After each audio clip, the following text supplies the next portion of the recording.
ইরানের সাথে চলমান যুদ্ধ তৃতীয় সপ্তাহে পৌঁছেছে, আর ট্রাম্প প্রশাসন এখন মধ্যপ্রাচ্যে আরও কয়েক হাজার সেনা পাঠানোর পরিকল্পনা করছে।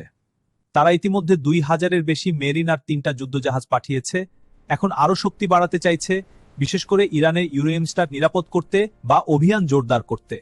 আর ট্রাম্প নিজেই যুদ্ধ নিয়ে কথা বলছেন এভাবে, আমরা নৌবাহিনীকে মোতায়েন করছি যাতে তারা প্রস্তুত থাকে।